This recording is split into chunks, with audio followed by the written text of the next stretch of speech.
Gary, many congratulations. That was an incredible performance, averaging over 105. Now, is that the kind of darts match that you really like to play, where there's no gob, in the words of Chris Mason? It's just a case of two players really going at it. It's darts, isn't it? Darts, it's not. I get a lot of grief the way I speak and what I say, but darts isn't rocket science. You throw your darts and you get out the boys' way. And it's as simple as 1, 2, 3, and that's it. You know, you get a lot. I don't know how it takes some boys about 5 minutes just to walk up to the dartboard and get the darts out the board. You know, that's in the old days you used to put a dart in the back of their head. You know, if they were too slow, you'd have a wee fling at them. But yeah, I mean, Connor. I mean, I've practiced all night with Connor. You know, downstairs and up in the private dartboards. But love it. I've got a lot of time for Connor. A lot of time. He took the first set, and then you came back with a vengeance for the next 2 sets, averaging about 112 for those 2 sets. That's the kind of form that we have seen from you in the last couple of seasons, and it's really come to the fore tonight. Yeah, I mean, the first set I was scoring well, but it was 8 doubles, and I was getting a bit narky with myself. You know, I went off and had a wee chat to myself in Scottish, which we can't see on the mic. But yeah, came out, scoring was still there, and I started pinning the doubles. You know, I think it was the last set. Started off a bit bad, like you say, it was 112 average, and it felt like a good average, you know. But a few bad scores and a few missed doubles, and no, just glad to get over the line. You said that your doubles weren't great in the first set, but by the end, you left yourself on 90, and Connor was waiting to strike to take you to a final set, but you were able to get rid of him in 4 sets. That must make you feel really good that you were able to be so clinical. Yeah. You know, I'm playing with this new setup in my darts. I started with him about 3-4 weeks ago in Scotland, doing exhibitions. Because the shoulder's still no right, so I went shorter stems, smaller flights, getting through there quicker, and they were going bloody well. You know, they were going well. I went, I'm gonna stick to these, and since my last game here, all I've had is people go back to the old setup.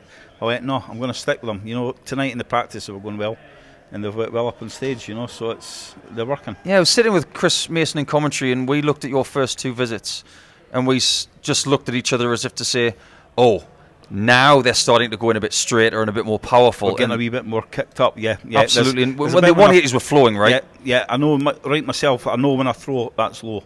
As soon as I let go of that dart, I went, that's a mile off, you know. And I was doing it in the last couple of legs on the last set there. You know when you're doing it, you know, but to throw them a bit harder, because they're a wee bit shorter as well, I'm getting a bit more power. But at 55 you run out of power quite easily nowadays, you know. The old hat was bouncing away and everything, so yeah, but no, happy to go over the line. Hasn't been a bad night for people living in Somerset.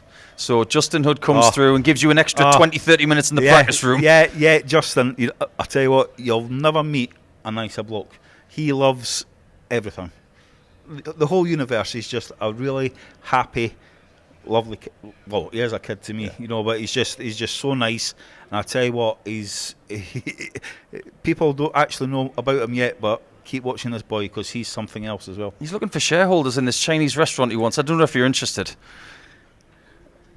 He's looking for what? Shareholders in a Chinese restaurant. He's already got Luke Humphreys on the short dial. So I don't know. You like a bit of Chinese food, don't you? I like a bit of Chinese. Yes. Not saying that I'm putting a few pounds on, but no. Like I say, he's just. I've got a lot of time for Justin. He's just up the road from me. You know, he's in the street, and he keeps saying about practice, and I'm going, what?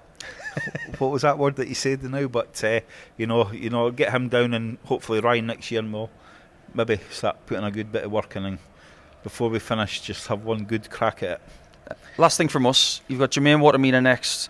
You guys had a great game the last time you met here, and he's another person who's just been getting his head down playing darts this tournament. Yeah, I've said it a few times. I mean, I've banged on about Jermaine for probably the last 2 years now. Jermaine was there before. He's now a foot above it. You know, he's a cracking player. He gets on with it.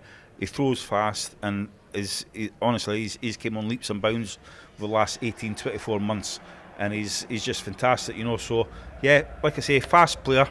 I hope I can keep up with him over that distance of time, but we'll see. But yeah, he's been brilliant, you know. He always comes and sees me.